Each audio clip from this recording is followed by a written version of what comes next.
On this week's show, I got to chat with the hottest photographer on the planet right now, Mike Mez. We get to talk about all incredible and awesome stuff like volcanoes, tornadoes, lightning, crazy weather and natural disasters. Mike has photographed them all. So come join me as we have a fantastic chat with this legend, Mike Mez. I don't know who you are, but welcome to the Irish Photography Podcast. Sit back, relax, and listen about cameras, gear, settings, stories, and all things photography. Join Darren on Ireland's Best Photography Podcast. Let's go.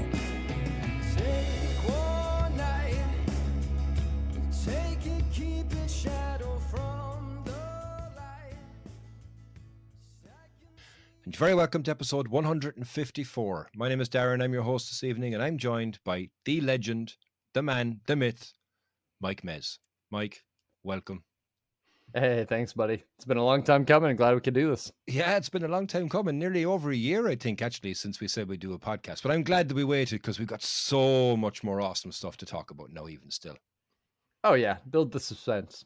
Yeah, build a suspense. And, look, I started talking to you to give a bit of backstory, started talking on Clubhouse actually around this time last year. And it was just at the beginning, I think, when you were starting to get ready to go back out into the storm seasons. And then all of a sudden you're out in the middle of the storm seasons and you're chatting to us on Clubhouse and you go, sorry, guys, I got to go. And I never forget it thinking, wow, this is insane. He's in the middle of a storm season. He's chatting to us in the car and then he's gone. And I know we'll probably talk about some of the images as we chat here this evening, but it was just incredible that we were in the middle of all of that, and then you went off and you got some banging images on that trip. Oh, dude, it was actually funny because I remember us chatting about that and how it was like, oh, just hanging out and, I'm waiting for the storm. Maybe we'll get some tornadoes. And then I was like, guys, I got to go. Something's changing. And then 15 minutes, I think, after I hung up with you guys, we had a huge tornado on the ground. So, yeah, things change rapidly. Welcome to my life. It was pretty fast, yeah. Pretty awesome as well to see the images. But I suppose, look, before we even get into all that, right? In case anybody doesn't know, who is Mike Mez? Oh, that's a loaded question. How much time we got?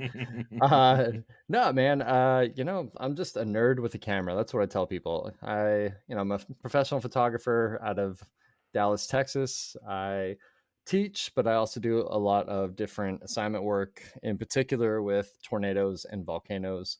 I do a little bit of everything, though. I shoot a lot of landscape stuff and I teach that. But my pride and joy is photographing things that most people run away from. So, brilliant. Yeah, pretty much giant nerd with a camera. Well, you know what? It is a very good apt description because I know when we were chatting, it's like, yeah, I'm more than happy to nerd out and talk about cameras and talk about storms, talk about photography. And it's a fascinating subject, I suppose, overall for me to listen to. I've never had the pleasure of being in the middle of an incredible storm cell. And I know that we're going to talk about it this evening. So I'm really, really excited to get into the nuts and bolts on that. And I think even before we get into all that, let's just go way, way, way, way back. Tell us, how did you get started in photography? Oh, man. So, it's a funny story, actually. And it's one that my parents kind of hate. But, I'm always They're the best. Yeah, exactly. I'm just like, hey, let's just tell how it is.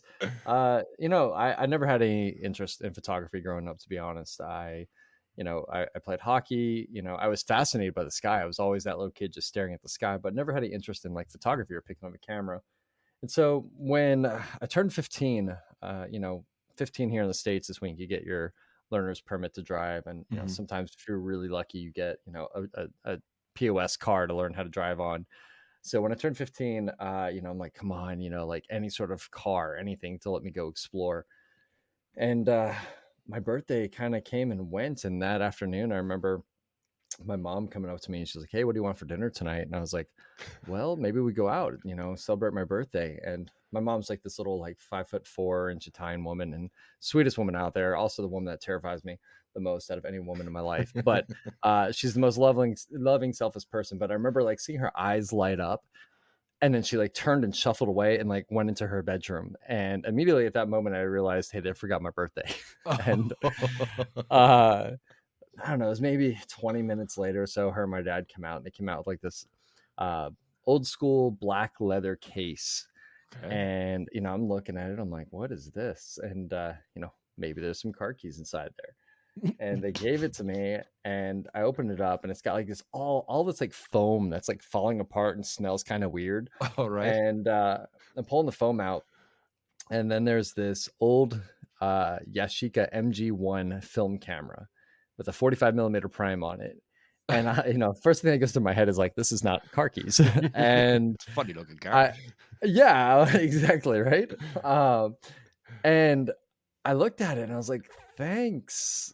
And, just completely confused. And my dad said something at that moment that forever set me on the path in which my life has taken now. Okay. And he said, that is my camera from when I was in the Air Force.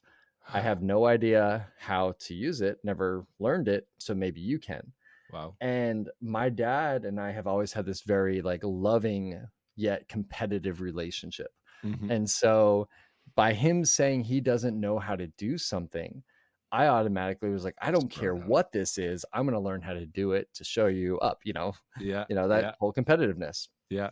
And so I didn't know anything about cameras. So I literally carried around, I was such a nerd, still am, but like even more so then, I carried around this silly like little spiral yellow notepad, and I would take photos of very manly things because, I didn't have a car. I got a camera instead. Mhm. So I was very limited. So I went to my parents' front yard and I photographed like dead ladybugs and Okay. flowers and a little creek across the road.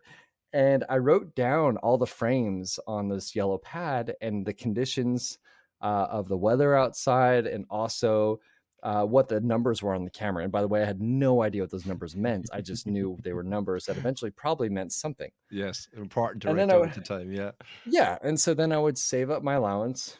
I would go to a drugstore, get the film developed, and I didn't have enough allowance to get the same day develop, so I had to get the next day. Mhm. And then when I got it, I would compare the images to my notes and see like Wow. what was wrong and what I could do differently. And I would go to the library, I would check out a book. Mhm. By the way, if you guys don't remember or know what libraries are, they were these amazing places that had lots of books of all. It's like the physical version of the internet. And so I would go there and I would study, and that's how I learned. So over the years, I learned through lots of trial and error. I mean, I have buckets of film and negatives everywhere still from all those days that I was Wow. learning. And yeah, so long story short, that's kind of how I got into photography and how it all started. Wow. I mean, that's fascinating to hear it, because it's kind of, is it purely by luck effectively that you got into photography? Because if they had remembered your birthday, they probably wouldn't have given you that camera. And the fact that they didn't remember your birthday and gave you that camera, it set you off on that path. But then the competitive side, as you mentioned, I think, which is really good, because you didn't give up. You kind of stirred on and said, yeah, I want to figure out, but you roll everything down, even not knowing what the numbers is. That definitely tells me that you had an eye or an ear or a mind or all combined to actually get it right. Yeah, it's funny how life works because, like you said, if they hadn't forgot my birthday and my dad didn't have his camera, in which he never used, who knows where my life would be. Hmm. Hmm. But Hmm. it's so crazy. And I try to carry that mentality with me to this day. Like when things don't go according to plan, or, something happens and I may wish it would have happened in a different way, like I'm like, okay, just trust the process, if that makes sense. Yeah. Trust the way it'll all work out how it should. Yeah, everything happens for a reason. And when speaking of everything happening for a reason, I mean, when you take photos with film, you're running a gauntlet effectively when you don't know what you're doing, because you're all high hopes. You're taking these images, you bring them in to be developed, and you get them back, and it's a roll of 24 or 12 or 36, whatever it was. How many would come out? I mean, like, film was more challenging. So you had to really understand what you were doing. And as you say, compare your notes and compare the conditions. And it was bright that day and I should have done this, or it was dark that day and I should have done that. Like, do you think that from a film point of view, that digital photography now has changed the game? And if so, if you started out on a digital camera, would it have been easier or more difficult for you to master the exposure triangle, as an example? Yeah, I mean, eh, you definitely get spoiled with digital. You could throw in, a 64 gig card and, shoot for hours. And if they Yeah. all suck, you just Yeah. delete them, or you can sit there and you have that instant gratification of, oh, well, let me try 1/2000th of a second. Okay, let me try 1/1000th of a second. Okay, let me try 1/100th of a second, and immediately see and learn. Hmm. Film, you chose wisely. You really valued every single frame, and you know, I still carry that mentality over now. So like, I teach photography, and I teach a lot of young kids as well, and it's always fun when I do this because I like to torture them a little bit, and they'll show up and be like, okay, what kind of camera are you on? And, they'll be like, oh, Nikon Z7, or I'm on a Canon 5D Mark III, or whatever. Hmm. Everything's digital. No kid, Hmm.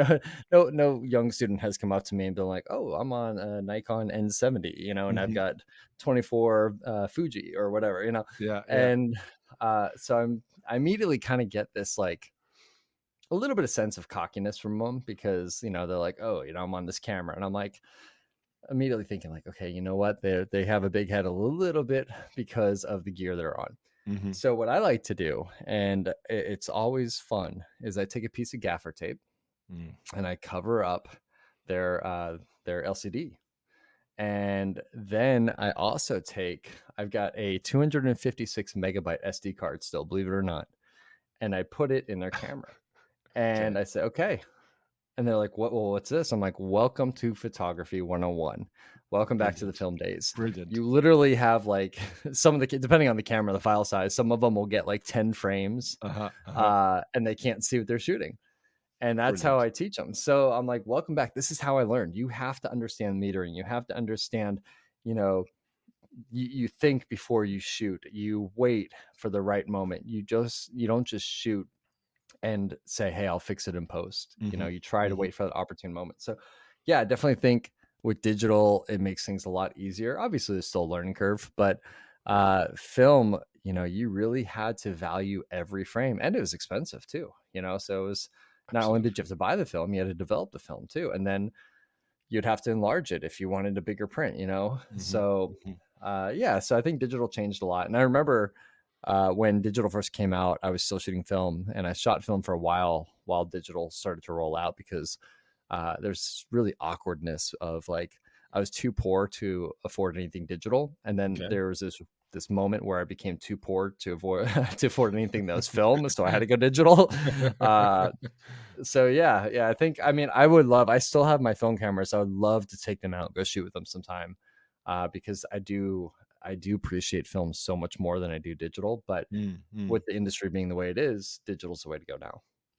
And look, I mean, and you said something there, I think, which kind of tweaks something is it's the instant gratification of taking the image and knowing that it's there. Whereas film, you've delayed gratification. So you had something to build up to, and you've got the apprehension and waiting and can't wait to get the film back and stuff like that. But, when kids are arriving with cameras, how many of them are on the auto mode? Oh yeah, auto, or P for professional. uh A for awesome. Yeah, exactly. M for master, no, exactly. And the analogy that I use quite a bit when I'm teaching is, I can't cook. Okay. So if I go out and I buy a $10,000 oven, Hmm. I'm still going to burn that meal, Hmm. no matter how good that oven is. If I Very go good. out and buy a Ferrari, I can't drive a stick. So I'm going to not be able to use that car to its fullest capability. Same with the camera. You just, because you go out and you buy a $6,000 camera body Hmm. and put it on, P or A or whatever, it doesn't mean that those images are going to be awesome. You still Hmm. have to know how to use it. Somebody somewhere is doing something way better than you are with way less than what you have.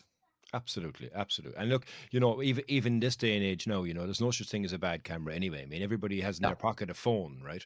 Which is far superior than any of the cameras that we may have had 10 years ago, straight out of the box, but it's on auto. So, you get people that go, oh, look at this, I took it. You didn't really. I mean, you just pointed the phone, the picture of the phone took it. But when you take a Yeah. photograph to understand the relationship between the light, what you need to do, the aperture, the speed, everything, and then you nail it. That's, I think, when you get the real reward, because you did that. The camera didn't do it, or the phone didn't do it. You created that image by understanding what needs to be done. And I think that's where, for me anyway, when I first started out learning photography, it's like I got a couple of things purely by chance. And then all of a sudden I went, now I understand it. And Yeah. it's that moment when you actually figure it out that you can replicate it thereafter. And if you keep your camera in A all the time, okay, granted, you might get some nice shots, but are you really understanding what you need to do on the fly to be able to go quickly in relation to getting that shot? So I love your way of teaching the kids. I think that's phenomenal, and that's definitely going to stick with them as well by blocking out the LCD screen because they can't see what they got, good or bad. Oh yeah, I mean, I get dirty looks, but I don't care. But one of the things too that I teach like my workshop participants, which are obviously a little bit older, is I refer back to Bob Ross. And if you remember who Bob Ross Yeah, is, yeah, the the painter. Yeah, painter, yeah, big ass afro, yes. really soothing voice, Hmm. whatever. Like the guy was amazing, and he would always start off his programs by talking to you in his really soothing, sexy voice Hi, and I'm be like, Bob "Hi, Ross. yeah, hey, how are you today? Like, Yeah. today we're gonna paint this." And like, what I loved about Bob Ross and why I use him for a lot of my teaching is before he had any paint on that canvas, he talked you through exactly what it is he was going to create, where the light was coming from, what subjects he'd want, where they were flowing. Like he had a river, it was flowing this way. He had a Hmm. waterfall, it was doing this. A little happy tree over this, and he would talk about the colors he was going to use. And before any drop of paint was put on that canvas, he knew what he wanted. So Hmm. he had a vision, and that's what I try to tell everybody I teach is have a vision before you create the image, Brilliant. because then that's going to give you the whole mindset of quality over quantity. Hmm. And I think that's a concept that a lot of people have backwards is quantity over quality when it comes to digital. It should be quality over quantity. Just because you have 1,000 frames doesn't mean you need to use 999 of them. you know Absolutely. And you look, I mean, if you take 1,000 frames and you get one banger image, you're doing well. I mean, that's if you're doing it purely by what you intended, you're doing, better than just getting it by luck, I think, which is a bigger thing there. Because, like, you look at cameras, and I know we'll get into it, I suppose, in relation to the style of photography that you take, but I mean, a fast shutter speed is something which is really, really important. But if you're doing something which is a slow type of photography, exactly that is, conceptualize it in your head, I think is a really, really good approach because you already got an idea what it's going to look like and what you're aiming for, as opposed to, oh, look what I got. yeah. So I think, yeah, that's good. Yeah, I like it. And tell me, other than absolutely insane, awesome, crazy types of photographs, have you tried other genres? Have you done weddings? Have you done Oh yeah. christenings, etc., and stuff like that? You have? I have photographed everything, everything you can imagine. To be honest, I did food photography for 5 years. I did boudoir photography for like 3-4 years. Wow. Photographed babies. I photographed weddings. All that stuff. I did professional sports, concerts, a lot of air-to-air photography for aviation. So I still do all that stuff. A lot of people don't know that I actually do that stuff. The only thing I don't do boudoir and I don't do babies anymore. I've kind of I love little kids, but I've kind of lost my patience for photographing babies. And the boudoir stuff, yeah, I just kind of tapped out of that. That wasn't for me. Hmm. But yeah, I still do concerts. I still do live music. I still do professional sports here and there. But I am known more so for the extreme nature and landscape side of things. But I love it all. I really do. I enjoy everything that can be put in front of your lens. Like I said, except for maybe babies. So And even judging by that, is a camera rarely out of your hands? So, because I mean, you must have grown up constantly with the camera always in your hands, always taking photographs of everything. And then, from a professional point of view, you say, okay, I can do this, I do it. I can do this, I do it. So, the camera effectively is your tool for creativity, regardless, as you say, what's in front of the lens. yeah, I'm actually working on a better work-life balance, but Okay. because I do find myself, it's like I don't know, it's this like weird thing that I could be just like chilling and I look over and all of a sudden my camera's in my hand. I'm like, how did that happen? Uh, but yeah, no, I mean, photography is everything in my life. Like I always, it's a curse in a way because you can't not see a frame no matter how hard you're trying. Like Mhm. no matter if I'm out eating dinner and all of a sudden I'm like, oh, if I was photographing this food, I would have done this differently, Mhm. or like, Mhm. Mhm. I'm at a hockey game watching, the Dallas Stars, which is my favorite NHL team here. I'm sitting there going, well, this is a great game, but I wish I was down there shooting. Uh, so yeah, no, the camera kind of follows me everywhere. And, and yeah, it's something I've grown up with, and I'm completely self-taught. I've never taken a photography class in my life, Wow. so I have always had my camera with me because I want to learn as much as I can. So if I see an opportunity to shoot something that may be out of what I'm comfortable with, I'm going to shoot it just to Hmm. try and grow and try to learn. Hmm. And it's interesting because I mean, look, you have a bachelor's in criminal justice. You obtained your master's in journalism as well. I think was it back in 2012?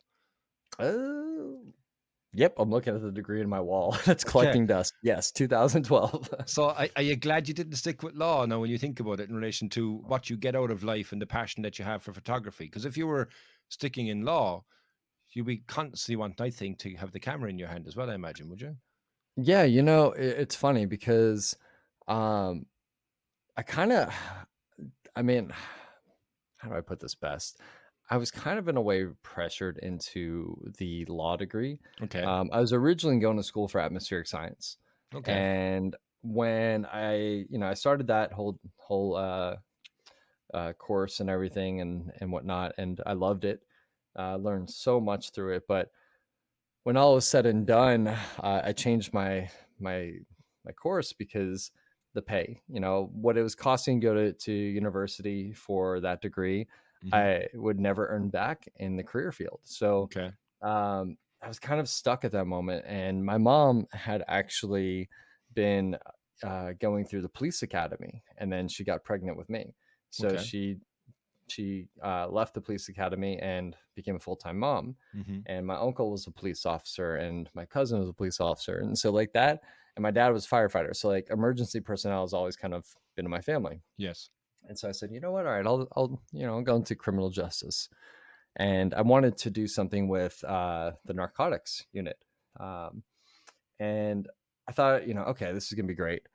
And I went through the whole program, and the last semester is when they kind of start talking about like depression rates and suicide rates, and like they Hmm. start showing you the videos of like police being gunned down, and all this stuff that's like the reality of the job. Hmm. And I kind of was like, maybe this is not for me. This Mm. is Mm. like it's great to kind of clean up the streets, and all that stuff, but like I'm not to sound like pompous or anything about it, but like I'm too creative for this, Hmm. like Yeah. Yeah. I get you. this is not what I want to do. And Hmm. so I got that degree, but then immediately like did not pursue it.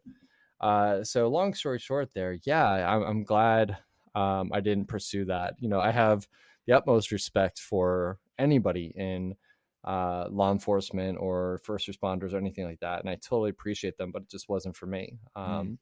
I Mm. think I think me having the world as my office and getting to tell stories and share stories through my imagery, that's my true passion in life.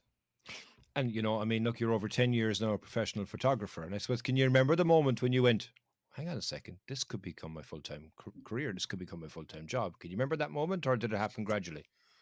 That was about 3 minutes ago, actually. No. uh, it was in 2010. I was actually, a lot of people don't know this, I was a producer for a commercial company for Okay. about 5 years, and the company uh, was not going in a good direction, and I had pretty much reached my breaking point with it. So I said, you know what? I'm going to try photography as a career. Okay. And Yeah. I do remember that moment, Wow. 100%.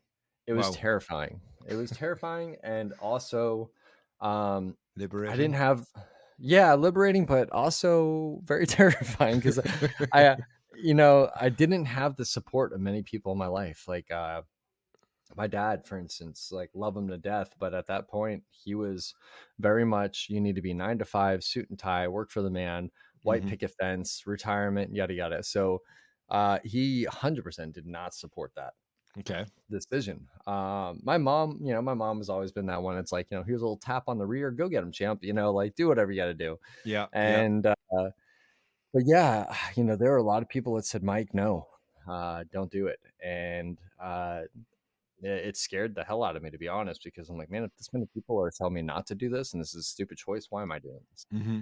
Hmm. But something inside of me was like, do it. Don't take no for an answer. What? And I did do it. And that's something that I try to pass on to anybody who I mentor or ask questions about being a professional photographer. Is, I'll be honest, it's scary. It's hard as hell. There are Hmm. times where you want to tap out. There are times where, you are always your worst critic, Critic, yeah. and but you have to know that, like, if you want it, you can make it happen. You have to bust your ass for it 100%. And you're not going to live in a huge multi-million dollar house. You're not going to drive a Ferrari, like, but to me, those things are not essential in life. For me, I'd rather have the experiences and the opportunities to share my work and something I'm passionate about with others than materialistic things. And there's a lot to be said for that, And I mean, look, I'm delighted that you made that step because I mean, we can now really get on to talk about the absolutely insanely awesome stuff: volcanoes, tornadoes, lightning, crazy weather, and also natural disasters. You photographed them all. And before we go into a lot of details and later on, let me ask you the question right from the outset: have you a favorite to photograph? Oh man, that's like asking me to pick my favorite kid that I don't have. Um, you know, I can't say I do have a favorite photograph. There are definitely, maybe let's say top 10. Okay. Um, Yeah. but I mean, each one has got in that category, like top 10, has got such a different story. And some of my favorite photographs are not necessarily the most visually appealing photographs. It's the The story story behind them behind and it. the effort. Yeah, the effort that went into getting that photograph, or the companionship that I had there.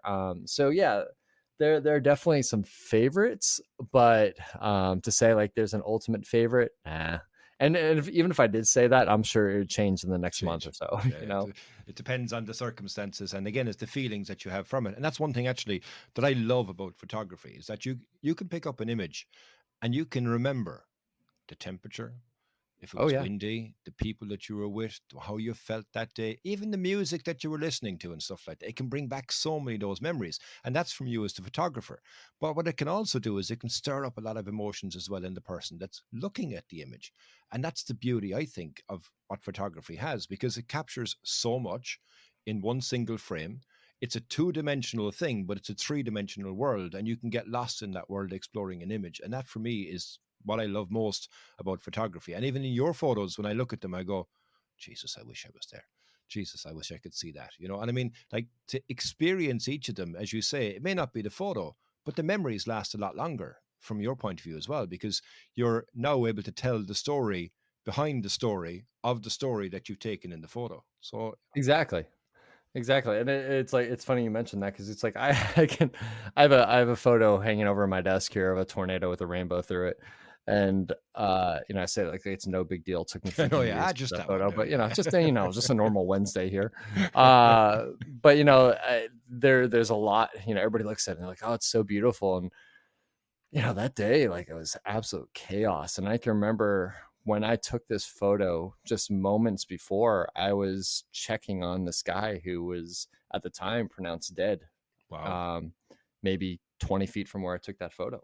Wow. Um, he was revived, and he actually did survive, but Wow. Okay. Brilliant. I found him in the ditch, and immediately went over to my car and got my medical kit and CPR and all that stuff, and I ran back over. And um, when I kind of got a better view on him, like, I realized he was far past what I could offer in the field. And Wow. luckily, an EMT showed up right then and there, and I looked at him. I was like, "You got this," because like this is way beyond what I'm capable of. And he took over, and eventually, like, long story short, he had to be helicoptered to the hospital. But then I went, I was like, okay, there's nothing else I can do right now. So let me take a couple photos of this tornado, because, helping somebody else always comes first. I'm Hmm. not going to sit there and take a few photos and be like, okay, hey, you okay? It was Hmm. the opposite way around. Hmm. So, but yeah, people look at that and they're like, oh, such a beautiful photo, but they don't know the chaos that happened just like 30 seconds before that photo was taken. Wow. Yeah. And you know what? That's crazy to hear, but fair play to you, because I think you're right.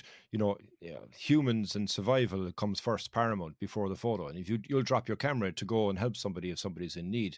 I know we were, when I say we were chatting, you were talking on an Instagram thing last week, and I was chatting to you on the messaging. And you mentioned that, if you see somebody's house being damaged or anything like that, you'll drop your camera gear and you'll go and make sure that people are safe. And once you know that everything is safe, then you'll go back to your camera. So, that image, I think, is that personified, even in relation to, as you say, pronounced dead, but thankfully survived. Fair play to you. Yeah. Yeah. And tell me, the next one I have for you, speaking of stories and such like that, right? Yeah. So last year, the Fishers opened in Iceland, Yeah. and you were on a plane faster than you can open or eat a packet of peanut M&Ms. You were there, you were gone, right? Tell us about that trip, because me following it from the sidelines, I was blown away. I mean, you were there with Thor, but tell us the story of that trip, because that was insane. Yeah. So, I mean, my other thing besides documenting tornadoes is documenting volcanoes, and they've just become absolutely, completely fascinating to me. And I remember watching, not to get too nerdy here, but the seismic activity in Iceland. And, long story short, all the data pointed to an eruption was imminent in the Reykjanes Peninsula. Mm-hmm. And so I was, packing everything up, ready to go. And unfortunately, I don't know if you guys have heard about this thing, but there's this thing that's called COVID that was happening. Oh, and yeah, still that is thing. happening. Yeah, That thing, that bastard. Yeah. And it was definitely throwing some wrenches into me getting over there. And so long story short with this is I went and I got vaccinated, which allowed me to get to Iceland. And I remember being so stoked because once the first Fisher opened, I was pretty much going to be on the first flight over from America. And I think it was 2 days before my flight, Iceland decided to close their borders again for like 10 days. And oh man, I remember staring at the laptop, just watching the webcam almost 24 hours a day, and driving all my friends and loved ones absolutely nuts because I wouldn't move. I was just so fascinated by it, and also so kind of like stressed and disappointed because I'm like, I should be there. And I'm like, oh my God, what if this thing turns off when I finally get there? I'm going to be so mad. Yeah. So like the FOMO was real. And, but going back to what we said earlier, everything happens for a reason. It is really true. So my flight finally came about, and I was the absolute nervous wreck getting onto it because I'm like, they're going to shut their borders or I'm going to get there. Watch. And when I arrived overnight, another fissure had opened up. So then there were 2 fissures that had opened up. And I remember getting off the plane and just being giddy as anything, and also super like frustrated because you had to get a COVID test and you couldn't leave your hotel once you were in Iceland until you got the results. So I remember just like being a 15-year-old on their phone all day, just staring at it, waiting for like some news to pop up that like, you're negative. And I finally got my negative test. And I was like, all right, onward to the eruption site. And they closed it that day because a third fissure had opened up. And they're like, we need to figure out what's going on before we let anybody in. But luckily, Thor and I had teamed up, and Thor had some contacts, and we both had our letters of like media coverage, and we were allowed in. And by the time I left, 7 fissures had opened. There was a day I was literally sitting there watching 7 fissures erupt. So if I had gone on my original trip, I would have left with just 1 fissure. Yeah. And once again, everything happens for a reason. But it was the most incredible experience that I've had documenting a volcano. Absolute props to the Icelandic search and rescue teams. Those guys were so much fun to work with. Because one, they just kind of, kept everybody informed of what was going on. And they also, Iceland used this as like a way to kind of like give everybody a break from COVID and to like come celebrate a natural phenomena. And, they gave us access that was just like, if that would happen here in the States, forget about it. Yeah. So we had extremely amazing access. And then even to the point where when search and rescue kind of evacuated the area because the sulfur dioxide gases were too high or whatever. I had made friends with a lot of those guys, and they knew my experience with volcanoes, and they knew that I had all the gear I needed and the knowledge I needed to be out there. So there were times when I was the only one out there, and Thor and I were the only one out there. So that was incredible. That was like having your own like personal volcano in front of you. Like you're looking around and you just see the eruption right there, and you look, there's not another soul or anywhere around. That was really surreal. So probably one of the most, if not the most incredible volcano experiences I've ever had. And yeah, grateful for it, and ready for round two whenever she decides to go again. Well, you know what? I felt as if I was there with you guys anyway, but I think particularly for me, because again, we mentioned about Clubhouse. I remember I was on a Clubhouse chat with Thor, and next thing Thor says, "I gotta go, guys," and he just left the room, left gone, and I was like, "Okay." And he was the next day. I was talking, and he was like, "Yeah," he says, "I had to go." He says, "This thing went up," and I went, "Okay, come on, we're getting a podcast." So I did a podcast with him the day after it had Oh, nice. erupted, you know. So I had him talking about his experience in relation to it as well, and then, you know, I suppose being there with you guys, you were doing live videos and everything else as well. It was insane to be able to see the whole thing going. And as you say, if you'd gone when you wanted to go, you'd only had the one. Whereas what you got there is you got an incredible array. I mean, there was even one point where I saw it gone over, and it was like a waterfall coming down a valley, a big long Yeah. trail of it the whole way through, and you guys were there. And as you said, like, you know, you made friends with all the search and rescue guys, so you had your own personal playground. Yeah. Yeah. It was an incredible experience. And, you know, like I said, Iceland, you know, props to them, their search and rescue. And, you know, especially just for the way they manage that whole thing, just to just be like, hey, you know, come enjoy the beauty of nature.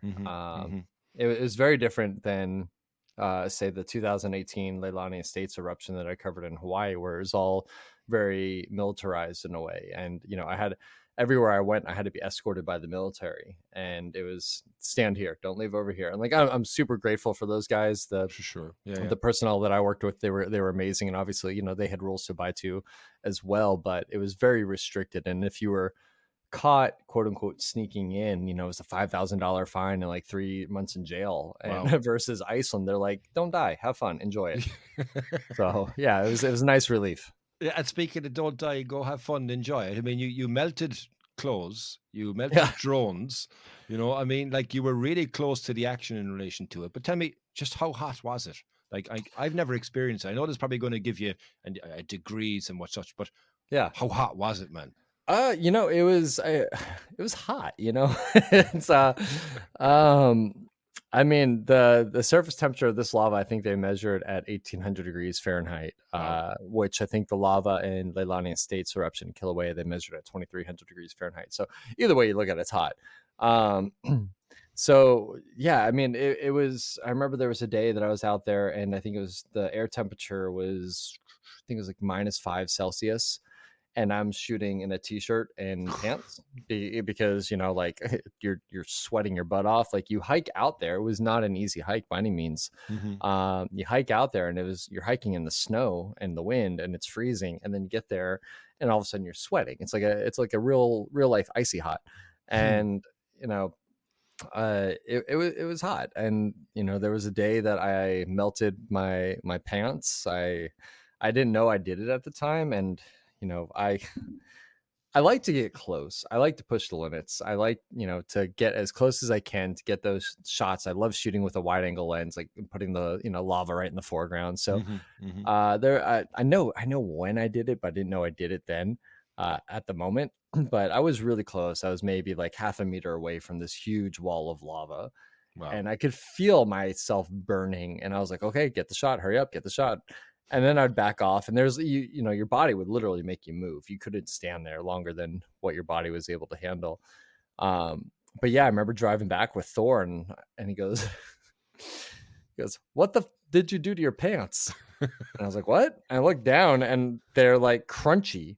And I was like, "Oh, cool." And I had Gore-Tex pants on, and they literally melted. Wow. And so it's actually pretty funny. I tagged, so they're Marmot pants. Yeah. I tagged Marmot in, and I was like, "Hey guys, just FYI, your pants are not volcano proof." And they responded. They sent me a message, and they asked me like what type of pants they were and what my address was. And when I had gotten home, I had a package from Marmot. Wow. And a note that said, sorry for not lava proofing our pants. These aren't lava proof either, but hope you enjoy them. They sent me a brand new pair of pants. Yeah. Brilliant.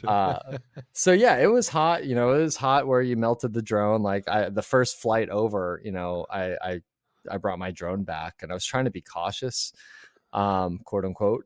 Yeah. and I brought it back, and I was like, the bottom looks kind of funky, and it was like all bubbled, and I was like, oh, okay. And at that point, I was totally, I was kind of on a kamikaze mission in a way with my drone at points, because I was like, you know what, I've already melted it. Yeah. If I lose it, I don't care. Let's go for So it. what I would do, I would go out and I'd get my establishing shots, come back, take the SD or the micro SD card out, drop the files into my NAR box, format the card, send it back out. So if I lost the drone, I at least had the previous footage. There were times where I remember I was just like, all right, time to roll the dice. And I'd fly through the lava as it was erupting. And by some miracle, I did not get hit. And I did this like 3 or 4 times and got some pretty epic footage that way. Did.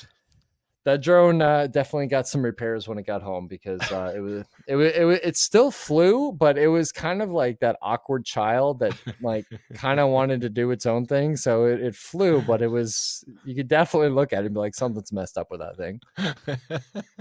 Well, you know what? The footage that you got there was incredible. I mean, absolutely insane. As you say, flying over the top of the fissure and you see the lava coming up all around everywhere. And as you say, by the grace of God, it didn't get hit by one of them. But I say that the amount of drones that got hit and that ended up inside in that lava flow must have been insane, because it was just the amount of people there with drones. All the new DJI just come out with the new FPV drones. Oh, yeah. And some of the footage you see from that was crazy. And then bang, gone. Yeah. Yeah. I saw a couple of them get taken out, and if there's anybody that's going to be walking that lava field 100 years from now, they're going to be like, what is this stuff? And there's going to be drones sticking out everywhere. But yeah, once again, that was the difference though, is Iceland, they're like, hey, fly your drones, fly them below this height, because we have airplanes and helicopters in there, and enjoy. Hawaii, you could not. It was a huge fine if you got caught flying a drone over this. So I wish, oh my gosh, I wish I could have flown the drone there, because that footage would have been epic. But super appreciative and grateful that Iceland was like, hey, take it in, use your creativity, and just don't fly above this height. Yeah, and also as well, I mean, you got to stand and take photographs in areas that nobody else is going to be able to stand on again for another 100 million years, until all that just breaks up again, because you were right next to the flow. And I mean, I think Thor was telling me, he said, you remember that photograph I took there? He says, yeah, hang on, check this out. And he's like, I don't know, half a kilometer back from where it was, and it's just now a fissure, a bigger part of the fissure again. Like, so you have images that nobody else would ever be able to get, because you were there, which is not that position you stood in. That's absolutely awesome, man. I love that whole idea of it, Yeah, and that, that's one of the things that I really love about documenting storms and volcanoes is, you can go to Yosemite and photograph Half Dome. Half Dome's always going to be there. You can go to, Iceland and photograph Skogafoss. Skogafoss is always going to be there. Storms and volcanoes are ever changing, and storms, literally, you have just X amount of time before they vanish into thin air. No one's ever going to see that same storm again. Volcanoes, you're literally watching the landscape change in front of you. You're watching the newest land on Earth be formed. And, the spots, I remember there was a day in Iceland that I was shooting. I was literally sitting down, taking it in. And the spot that I was sitting on 12 hours later had a fissure erupt out of it. So I was literally sitting on top of a fissure and had no clue. And all the spots that I photographed are now at least, I think it's like 300 or 400 feet under lava. Wow. So it's crazy how much that's changed. And that is truly one of the spectacular things about photographing volcanoes is, you're photographing kind of either the newest moments of that land or the last moments of that land. Look, there's so much badass shit for me to fit in here. I am going to try my best, right? I want to go on to the next, which is Guatemala. Okay. Tell me, how do you even go about photographing that insane volcano? Like, what's involved in that? Because it's mind-blowing. Yeah, so there are 2 volcanoes in Guatemala I've documented in the past year: the Fuego volcano, or Volcan de Fuego, or the Pacaya volcano, which is Volcan de Pacaya. Okay. Fuego is the one I focused more so on. Pacaya I've documented, but it's no longer erupting. Fuego is a beast, man. I have such a love-hate relationship with that volcano. It is beautiful. It is scary. It is hard as hell. The environment that you have to stay in to photograph it is just, it tests you. Mm-hmm. So for example, Fuego's at I believe it's 13,800 feet or 500 feet, something like that. It's up there. Wow. Yeah. So It's up there. one, Yeah. you're sucking wind through a straw. It's you have to hike all the way up there. It is a horrible hike. It's pretty much straight up, and the weather there, the conditions are just let's just say not pleasant. During the Put it night, it could mildly. drop. Yeah. Yeah, during the night it drops down below freezing. During the day, it's scorching hot. So your body has no idea what's going on.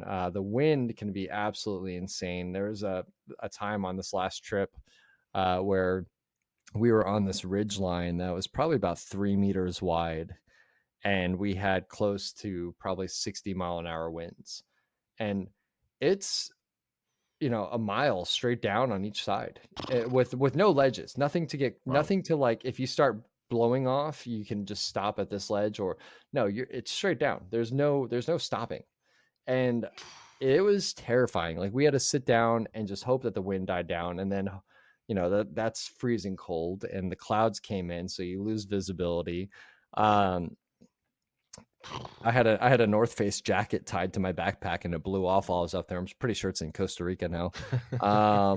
But yeah, it's just, the Fuego volcano is beautiful, but the elements in which you have to put yourself into to photograph it, they really test you. And the weather, like I said, you can go up there, you can survive all that, you can camp out overnight and be completely socked in clouds for days, so you don't even see it. So that Wow. sucks too, when you hike all the way up there and you don't even get to see it. But when it does erupt, it is incredible. It is one of the most powerful volcanoes that I've seen erupt, and it's scary too, because it did kill a lot of people back in 2018. So it's not like Iceland, I kind of refer to as like a quote unquote friendly volcano. Timid Uh, volcano. Yeah. yeah, exactly. A kind of volcano. It likes long walks on the beach, candlelit dinners, and puppies. This volcano is dangerous.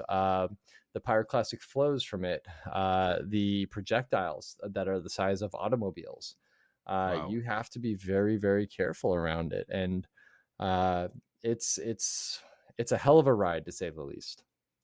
Yeah, no doubt, and it looks it as well. And actually, one of the images I think you're now gracing the magazine cover, I believe. Tell us a bit more about that. It's Volcan de Fuego as well, isn't it? Yeah, so that image of Fuego at night with the stars behind it and this just massive, massive eruption. It's actually going to be on the cover of Outdoor Photography, or for Outdoor Photographer, sorry, for the Congratulations, March man. issue. Oh, thanks, man. Yeah, that's pretty cool. And then there's, I think it's a 6 or an 8 page spread inside of more of my work and the stories Sweet. behind volcanoes. Yeah, So I that's mean, pretty cool. Huge honor. it's unbelievable, and it's also an unbelievable shot, man. I mean, I saw that shot before you showed it as being the cover, and I looked at it and went, "Wow!" And I looked at it again, and I went, "Wow, wow!" And I looked at it again, and I went, "How many more wows?" Because it's an incredible, like the amount of stuff within one image and one frame to explore. And I mean, okay, you could say it's lava coming out of a top of a beautiful peak, but there's so much story within that, and the flow of where the lava is going, the different sizes of the chunks and everything else as well, and the energy that you captured in that shot is Yeah, incredible. thanks, man. Yeah, it's the thing that's really tough about that, and I'm actually doing a presentation on shooting volcanoes at night on this Sunday. So just got done working that presentation, and the thing that's really challenging about Fuego and shooting it at night is, one, you don't know when the explosion is going to happen, so you literally just have to kind of be sitting staring there and waiting. Hmm.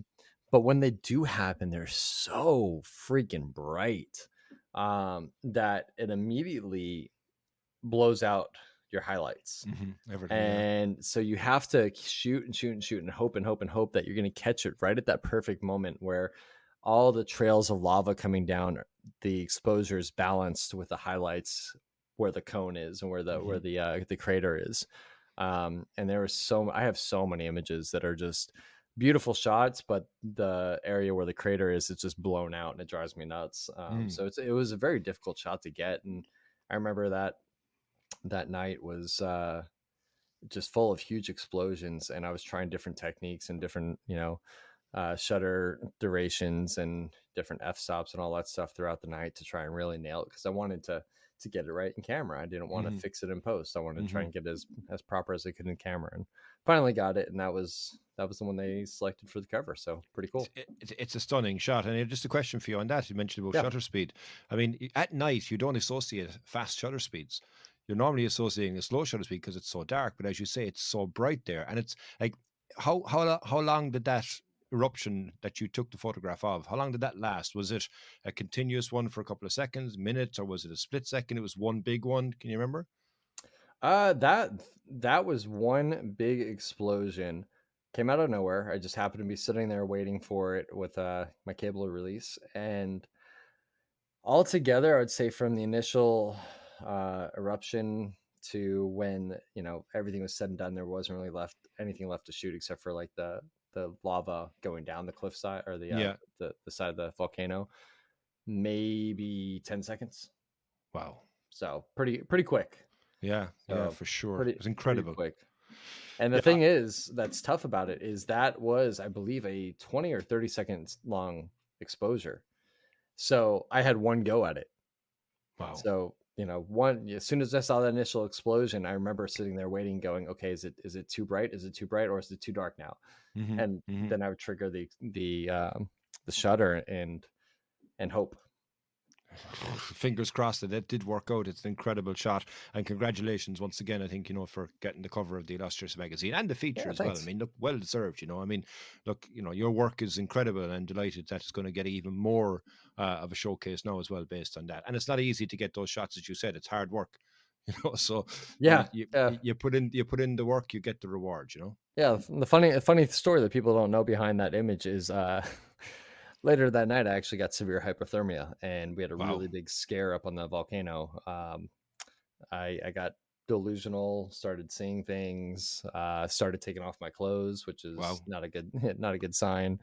And luckily, had some friends up there that were very kind to wake up at like 3:30 in the morning and help me out. But that was scary. It was definitely a quick reminder of where you're at. Absolutely. Last volcano question I have for you is something about taking to the air, and you mentioned it a moment ago here in relation to Hawaii. So you've taken to the air, I believe, in helicopter to get photos of the volcanoes in Hawaii. What is it like, not only to be in the helicopter above a volcano in Hawaii, but to be above a helicopter and to get those type of shots? Is it a completely surreal situation? Are you more fascinated by it? Are you on point? This is what I'm doing. I don't care about the helicopter. This is my shot. Yeah, you have to everything, all the above. All of the above. No, I mean, it's fascinating to see it from the air. You definitely get a better grasp, I feel, with the entire scope of the scene there. And with Hawaii, it was very difficult to see a lot of the eruption because the rivers of lava had built up essentially a wall that was so high, it was almost 90 feet high in spots, I believe, that you couldn't even see the lava anymore. So you had an idea that there was a huge river of lava there. You just couldn't see it. Same with the fissures. You knew they were there, and some of them you could see, but you couldn't really see them all that clearly because of all the sulfur dioxide gas, or because of just the heat waves coming off of the lava. It distorted the entire scene. So seeing it from the air, you really got a good perspective on just how large the event was and just how powerful the fissures were. So yeah, when I was up there, I remember taking some time, putting the camera down, and just kind of, wow, let me look at this. But then you also are, they're expensive rides. So you really have to take in each minute and use it. So I got very, very focused very, very quickly on the imagery and trying to photograph different parts of the event, not just the fissures. The fissures are beautiful, but there were so many different little intricate details from the air that I wanted to capture, like areas where you could see the lava went around a home, but, hit another home, or, Mm-hmm. unfortunately we did see homes burning. And, from a journalistic standpoint, those are images you want to capture. Mm-hmm. You would see the ocean entry. So where the lava is entering the ocean, all the interactions there. So it was a fantastic opportunity to grab so many images that helped expand the story. So those who aren't there, or even those who couldn't get in the air to see it, Mm. had a better understanding of the event. Yeah, fair play to you, and again, even looking at those images, as you say, it's get people an opportunity to be able to see that in your eyes, or in eyes that they wouldn't have been in a helicopter to be able to document that whole thing, to see the awesomeness of it. Okay. One last question before I go for break. Where did Yeah. the dino suit come from? The dino suit came from just me being a nerd. I've always wanted one, and I got one finally. I just bought it randomly, and I remember harassing my parents' mailman with it. I would chase him down the street just because I thought it was hilarious. And then of course somebody was like, you need to bring it to Iceland, and it ended up in Iceland, and I did it as a joke, and it ended up as a stupid viral TikTok. I think it has like 3.3 million views now or something like that, of Wow. me walking around in front of the fishers with this dinosaur outfit on. And what a lot of people don't realize is they look at that video and they're like, oh, it's so funny how you're whipping your tail back and forth and you're doing all these like dinosaur moves. And so the funny backstory to that is this dinosaur outfit, what I didn't realize when I got it, it was a kid size. And so I put it on in front of the volcano, and I ripped a hole in the top on accident. So it inflates, right? So I'm sitting there, I'm trying to hold this thing shut so it stays inflated. But then at the same time, the little window that you're supposed to look out of, that's supposed to be eye level, was down kind of like mid belly button. And I'm sitting there going, oh my God, I'm like 50 feet away from lava. I can't see where in the hell I am. What is the flashpoint of this suit that I'm in? And I'm holding it, and I'm looking down and around through the bottom window. And that's what, from an outsider's point of view, makes it look like I'm dancing in front of this volcano, when really it's me going, I have no idea where I am. I really hope it doesn't get hot. So yeah, and I threw it up on TikTok. A friend was like, yeah, put it on TikTok. This will be funny. And of course, 3.3 million views later, here we are. Wow.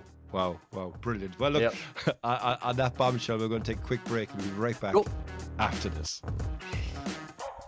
If you're enjoying this episode of the Irish Photography Podcast, why not jump back and listen to the back catalogue we have of episodes, where you'll get some great insights from fantastic guests, gear reviews, lots of hints and tips, and above all else, keeping you company while you drive or relax. Thanks very much for listening. Please consider subscribing, leaving a review wherever you're listening to this podcast. And you're very welcome back to the Irish Photography Podcast. So, Mike, now I really want to get onto the insane stuff, right? And I mean, like, the really insane stuff. Let's start with the family Supercells. portraits. Oh, Supercells. Okay. How are you in constant alert when the Supercell season is there? Are you ready? I know you obviously have the camera not far from you, but are you ready to go at any one point? Are you watching the weather all the time and that's it, you're gone? Yeah, I sleep in my car, actually. No, I'm ready, man. Yeah. So yeah, once storm season starts rolling around, I'm watching it every day, watching the short-term models, the long-range models, stuff like that. Pretty much I take May and June off. I do my workshops. So I do Tornado Alley workshops. Mm-hmm. So I take people out to go photograph the storms, but obviously when I'm out there, I'm chasing every single day for those tours. But when I'm at home, I'm just watching. And the moment I see something that looks good and isn't too far away, Texas is a big state. So if it's within, a 6-hour drive, I'll head out for that day. But yeah, it's high alert when it comes down to storm season. Pretty much everything else in life gets put on hold. And tell me, how do you go about planning a safe shoot when you don't know the area? So, these cells are not in one place you can go, okay, it's going to be on this crossroads, whatever. It's moving constantly. And you have to stay, I imagine, either behind it or ahead of it to get to the right position, depending where it is. But how do you be in a safe spot from that point of view? Because it's constantly changing. Is it experience? Yeah, experience, knowledge. Depending on what it is I'm trying to photograph with that storm, some storms produce tornadoes, some storms produce great structure, some storms have epic lightning. and all of that usually yields you being in a different position. Hmm. So I'll kind of get an idea for what the storm's doing and what I want to photograph or what I want to focus on photographing. And then I'll decide how close I'm going to get, how far I'm going to stay, what roads I'm going to use. We have mapping software in the car, so I know where all the roads are Okay. before I need to be on them. Basically, storms, you always want to be thinking 2-3 steps ahead. Hmm. Where you're Hmm. going to be, what options you have, where that next road takes you, where it dead ends, where it turns. All that stuff is absolutely imperative to know. Yeah, for sure. And I mean, you mentioned there about tornadoes. I mean, look, as you know, my son is absolutely obsessed with tornadoes, and I mean, look, we were on that Instagram chat there last week, and, you were very kind to show him your first ever shot that you took of a tornado, which was on film and stuff like that. But tell us, which was amazing, by the way, it's not stuff like that. It was an amazing shot. Oh, Um, thanks, man. Tell us, about this type of photography, like what goes into tornadoes. Scientists don't necessarily 100% know exactly how they form. It's a difference between hot air rising, cold air, and stuff like that. You get your vortex and different things. But how do you go about knowing and looking and taking those types of shots? Yeah, once again, it's not just going out there and just saying, "Hey, I'm going to go photograph a storm." I have a background in atmospheric science. I've studied it through college courses. I've studied it in books. I've studied Hmm. it through mentorships. It was 4 or 5 years, I believe, before I ever went out on my own. Wow. I met a fantastic gentleman named Ken, who had been chasing for like 30 years. Um, and he took me under his wing and taught me everything that he could teach me. Hmm. And I learned that way too. So it's all experience and knowledge. You don't just go out there to a storm and just say, hey, I'm going to photograph it. You have to know what you're dealing with, or else you're going to get yourself in a predicament.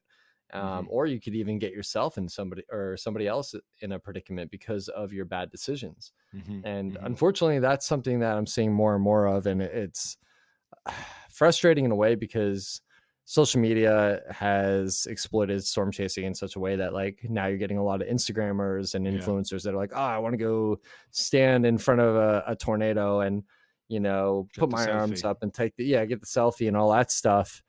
I think it's unfortunately only a matter of time before somebody gets killed Yeah, for because sure. of lack of knowledge. Yeah, and I mean, look, Mother Nature is Mother Nature. It does what it does. If we get in its way, it doesn't stop, And I mean, that is a strong force of Mother Nature. I mean, even my son Dylan was asking you earlier, was that an EF3 or was that an EF4? Yeah. Was that an EF? Like, they're powerful. And it's not just a Yeah. case of getting a photo. You have to be damn sure you know what you're doing. Yeah, yeah, you have to exactly. You have to know what you're doing with, your road network, with your with what's going on with the storm, what kind of environment is the storm moving into, because that will dictate how it reacts in 5-10 minutes to the environment Hmm. it's moving into. What kind of visibility do you have? All is your radar up to date? Like, do you have cell service? All that stuff, and then you have to, okay, how do I create a photo? Yeah. There's a lot going on, and there have been, I've done this now, I've chased for 22 years, and there have been Wow. so many times, unfortunately, where, you look at a storm and in the textbook, it's supposed to do this, but nature goes, here, hold my beer, watch this. And it Yeah, does yeah, yeah, something yeah. completely out of the norm. And that's where you have to be so quick on your decision and already know what you're going to do, because if you're not reactive in that manner, you can get yourself in some trouble. And it's always good to have somebody like you, which is experienced under your belt, which knows this, which has the scientific background as well. And I mean, you mentioned a second ago, people can go on workshops with you. So, first question: do you take 7-year-olds? Yeah, right.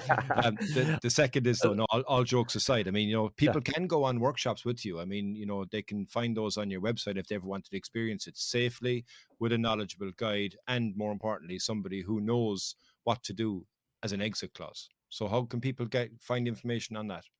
Yeah. So if you go to my website, MikeMezPhotography.com, I have all my workshops listed on there. Unfortunately, all the 2022 and 2023 Tornado Alley workshops are sold out now. But I do have monsoon lightning workshops that are open in 2023. And those are what I like to suggest to people to come out and try first. Come out, they're a little bit more calm, the storms move slower, and you're focusing on the beautiful lightning displays that these monsoon storms do. If you like that, then you can tap into the Tornado Alley stuff, which is a lot more driving. It's a higher, quicker pace, higher energy, all that stuff. So definitely recommend, obviously, never going out on your own and going with somebody who knows the ropes of the atmosphere and how to chase.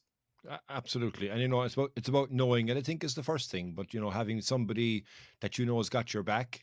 As you said a second ago, when you were in Guatemala, you've got to have people around you that got your back, that can keep you safe, and somebody like you is going to always make sure that the participants are safe. And if somebody can't get on that as well, you've just released or are releasing, I believe, an online course on storm photography. Tell us a bit more about that. Yeah, hold on, I lost you on. I don't know if hold on one second. Sorry. Okay. Can you repeat that? Sorry, start one more time. I think my earbud did something where it was like staticky for a minute there. Okay. So you've just released, or you are releasing, I believe, a course on storm photography. Tell us a bit more about that. Yeah, so I'm going to be doing a course. I'm going to change the dates. I kind of took it down for a minute because I realized it was on Super Bowl Sunday. I was like, that's never a good decision. So yeah, I'll be releasing new dates for it, but it's going to be a class on how to get into photographing storms. A little bit of forecasting, a little bit of understanding radar interpretation, how to shoot the storms, where to position yourself to give yourself the best opportunities to photograph, say, lightning or mammatus clouds or structure. So yeah, it'll be kind of like a intro to storm chasing / storm photography class, but it will not focus on the tornado aspect of it, because I don't want to encourage people to go after the tornadic storms. If you want to go photograph, the beautiful summertime storms, or even some of the stronger storms, cool, but I don't want to encourage going after the supercells and stuff like that, because one course is not going to give you enough knowledge for that. 100%, and I think you're going to have that on your website anyway as well. So I'll put that link into the show notes as well, so people can go look at that and learn from that as well, I imagine, because, you're better off to learn remotely and know what to expect instead of going out there, I think, blindly and kind of going, 100%. This is what I saw. No, learn it properly so you know exactly what's going to be safe. Yeah. You mentioned a second ago as well, the different types, and I'll probably butcher the name of these types of clouds, but anyway, so mammatus clouds, lightning, rainbows, everything else, they feature in your shots, right? But you just don't take ordinary shots. The shots you get are off the charts because you're finding a phenomenal foreground interest in relation to that. You're finding a story within the image. Of the images that you've taken with mammatus clouds or lightning and stuff like that, again, very similar to the question, which is your favorite but have you got one particular type of photo you've taken, or type of photo to take? Do you love shooting mammatus clouds? Do you love shooting lightning? Yeah, so that one I actually can tell you I do have a favorite on. Okay. So mammatus clouds are beautiful, and they're if you kind of explain them as giant cotton balls in the sky, and they usually occur on the backside of thunderstorms. So I was out chasing, I think it's 2 years ago now, with my workshop, and the road network didn't allow us to get where we needed to be in front of the storm anymore. So I said, hey, let's just try and shoot the backside. Maybe we'll get lucky with some mammatus clouds. And little did I know we were going to have the best mammatus cloud display I've ever seen in my life. And as I could see this start taking place, I'm like, okay, you got to pull over. You got to let them shoot it. You got to pull over. You got to let them shoot it. And then in my head, I'm like, no, we got to find foreground. And, we're in the middle of nowhere in the Texas Panhandle. So I'm like, be real with yourself. It's most likely just going to be, crops and fields out here. Uh-huh. And so I'm getting to the point where I'm getting ready to just pump the brakes, because I'm like, I can't keep them from not shooting this just because I want foreground. Sure. And then I see something kind of off to like my 2 o'clock in this field. And I'm like, oh my God, that looks like a car. And as I get closer to it, I realize it's this old abandoned like 1950s or 60s truck it's all rusted out, and I hit the brakes. I'm like, we're stopping. Like, this is it. And I go running out to the field, completely forgetting that, snakes are a thing in this area. And I go running out through the high grass, and I'm like, oh my God, this is beautiful. And it was a beautiful truck facing the right direction. Like, the front of the car was facing away from the storm. And it just gave me this perfect foreground and the Mamadas clouds above. And then the cool thing was that this storm actually had storms kind of building on the backside of it, which is not all too common. And those storms were producing really big cloud to ground lightning bolts. So like your traditional lightning bolt. So not only did we have this epic foreground with an epic sky above, we then had lightning coming down. So I got a shot with the truck and Mamadas clouds lit up at sunset and 2 big cloud to ground lightning bolts coming down. Just perfectly in the negative space too, by the way. Like, it was just like the photography gods are like, here, we know you've worked hard today, have this. Yeah, And absolutely. so that one is definitely going to get printed. Yeah, I know that shot actually. I think I've seen it as well. It's a beautiful old abandoned truck, as you say, and it's covered in rust. It's very, it's character in itself. But the color you got in the sky above that then as well was just incredible too, because I think it was a kind of a yellow color, and it was in the clouds there as well. Yeah, I think I just reposted it actually on my Instagram, because I was reflecting back through, and I was like, man, I really do love this shot. Let's throw it on the gram. So let's see. Yeah, I think that's it. That's everything that I had. Like, all like this warm tone in the sky, or cooler tone. Let's see. Yeah, it was kind of, I got it here. It was like the warmer tones on like the highlights of the Mamadas clouds, the cooler tones within the shadows, the bolts. I mean, oh God, that's such a sexy truck. I mean, it just worked out perfect. What a find! What a find! Yeah, and I'd say your participants must have been going, "This guy, he's just a god. He's just a legend. Look what he just found from us on the side of the road." And now we know why he kept driving. Yeah, they were ecstatic, and it was funny because they were all like, "Thanks for keeping, for no pun intended, trucking on and not stopping just with an empty field." Absolutely. And speaking of insane storm photos and such like that, last year you were a judge on the inaugural storm contest.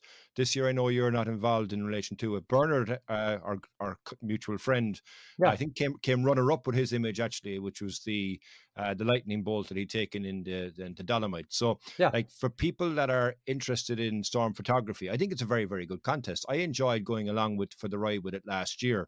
And I think it's something that people could, share their images, because it is something, maybe tell us a bit about it. It's something that's judged. It's not a case of, look, this is a popular image. It's something that's judged, and yourself was involved in it last year. Nick Page was involved in it.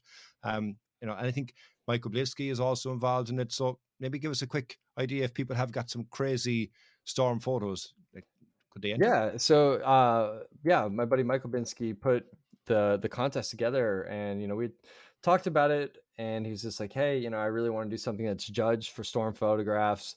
Nothing where it's like, get 100 of your best friends to like your photo and you win, something that really had a panel to it and substance to it. And so he put together this contest, had myself and Nick Page and Linda. I'm forgetting her last name off the top of my head. I feel really bad. But Linda Van Rossmalen. Yeah, she has a way cooler last name than I do. But yeah, we were all judges, and it was humbling to say the least, because you're seeing all these incredible photographs from all over the world of storms, and people had epic lightning striking the Dolomites. Somebody had a water spout with lightning bolts striking next to it. So it was really crazy to see what other people are photographing, and it was a wonderful contest. And I know that this is now year 2, and it just opened back up for entry submissions, and unfortunately I'm not going to be a judge this year just because of time. But yeah, if you're not a judge, you can be a contestant. You can enter this year. I know, and that has crossed my mind, and I'm thinking, oh, what can I enter? But yeah, it's a fantastic contest. So if you have any storm images, no matter where you are in the world, they just have to be taken in 2021. So that's the rule. But yeah, fantastic contest to enter, and that's a great addition to the storm photography world, is that contest. For sure, for sure. I'm looking forward now to seeing what comes in it this year. Okay, I have one new question, and I'm really Yeah, excited to ask you this question, right? So I've only asked it a few shoot. people before now, and it'll be the last question before I go for break, right? So, Okay. um, is it the photographer that takes the image, or is it the scene that presents itself? Ooh, deep thoughts. Um, you know what? I think it's obviously both. I think you have to, as a photographer, you have to put yourself in the scene to capture that scene. But Mm-hmm. yet, without the scene, you have no photograph. So you have to work in conjunction. I think it's obviously way more on the photographer because you know what? Nature's going to do what nature's going to do, but you have to put forth the effort to hike there, to drive there, to wake up early, stay late, to be prepared to make the shot happen. So I'm going to cheat. I'm going to say it's both. Okay, yeah, we'll allow that. We'll allow that. Good answer. Good answer. Okay, Mike, that was fascinating. Talk about storms and such like that. And like I said, look, I'll put more details into the show notes. People want to find out more information and see some of the absolutely awesome images that you've taken over the many years from the storm point of view. I'm going to take a very quick break. I'll come back. We got our normal 3 questions. Ask every single guest. They're quick fire questions. I'll be right back after this. If you're enjoying this episode of the Irish Photography Podcast, why not jump back and listen to the back catalogue we have of episodes, where you'll get some great insights from fantastic guests, gear reviews, lots of hints and tips, and above all else, keeping you company while you drive or relax. Thanks very much for listening.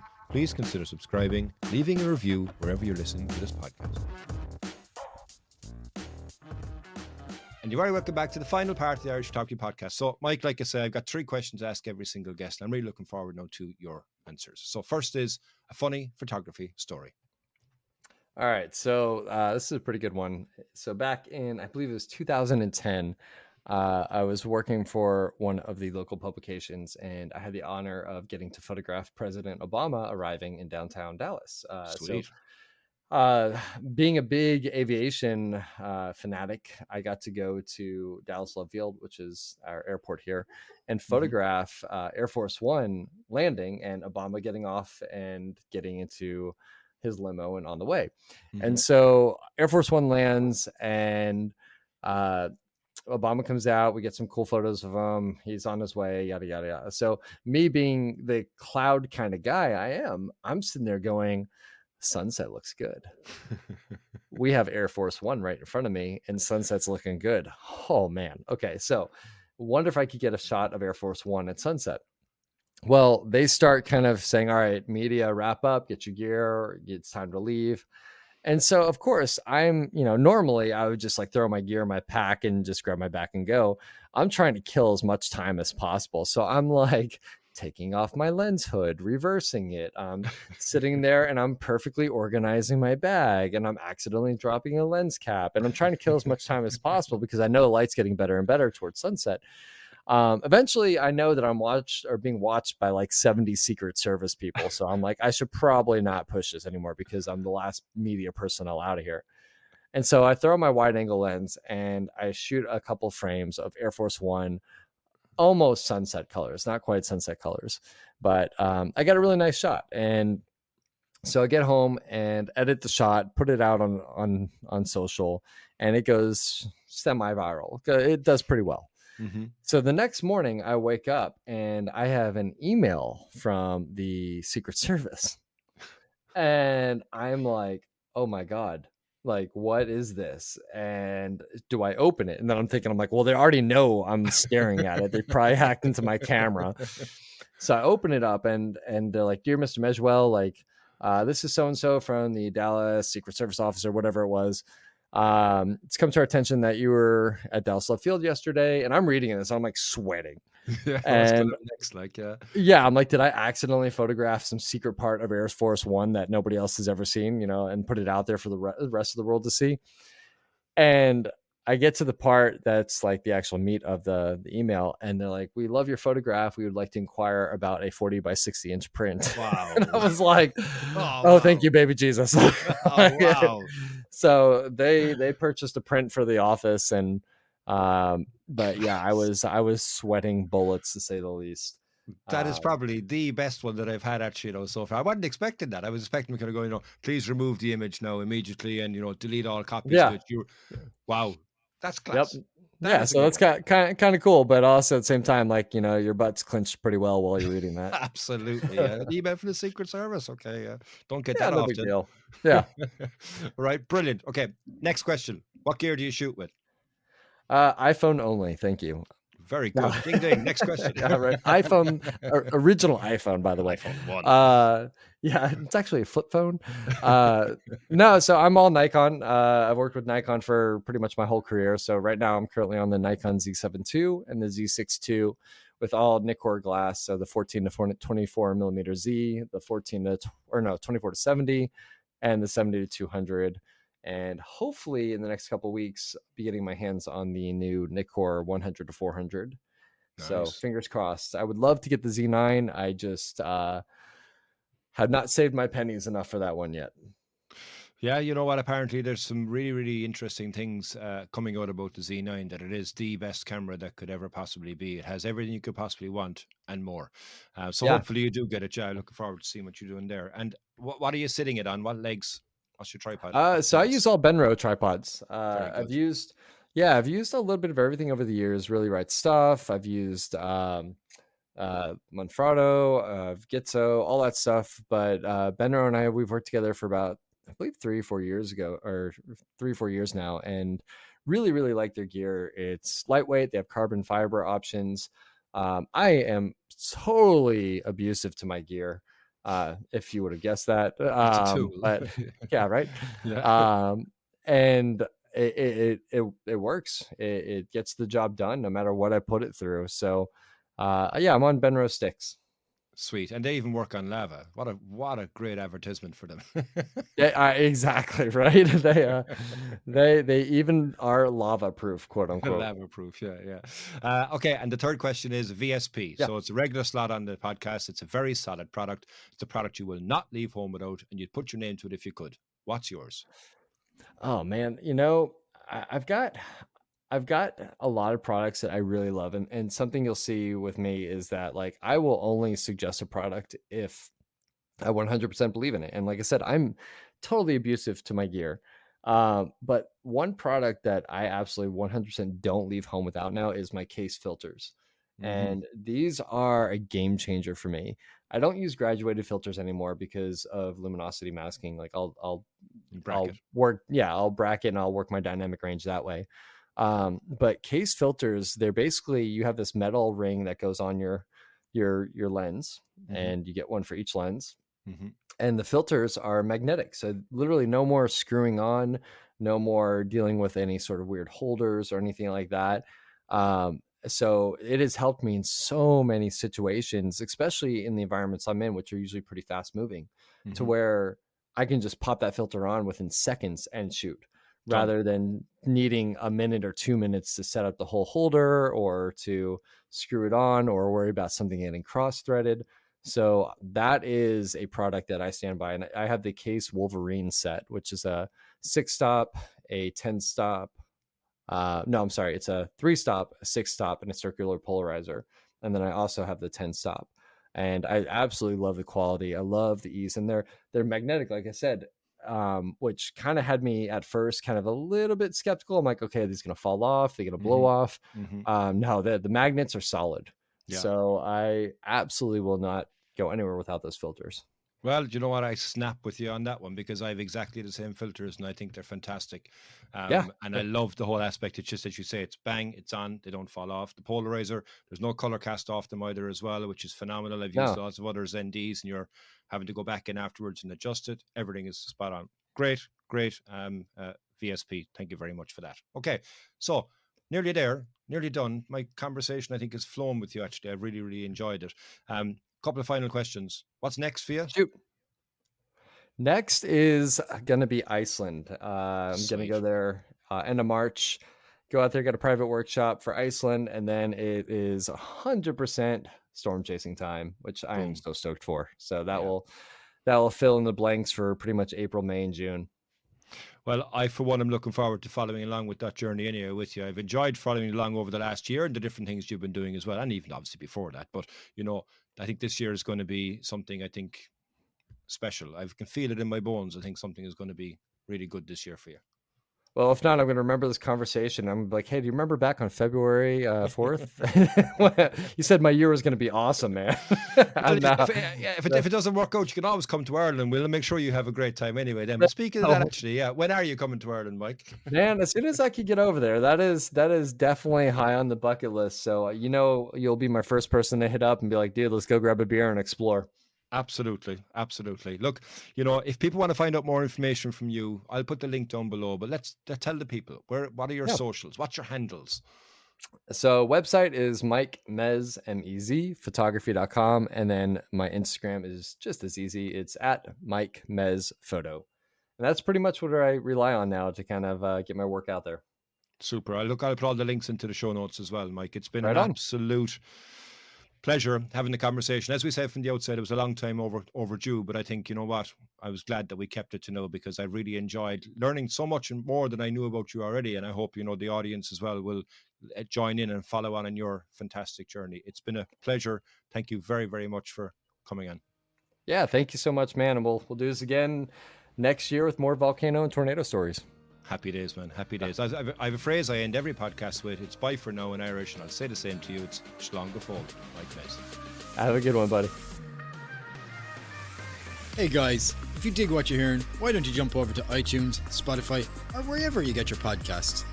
Give us a 5-star rating, and don't forget to share with your friends. With all that done, we'll see you next week, and remember, keep shooting.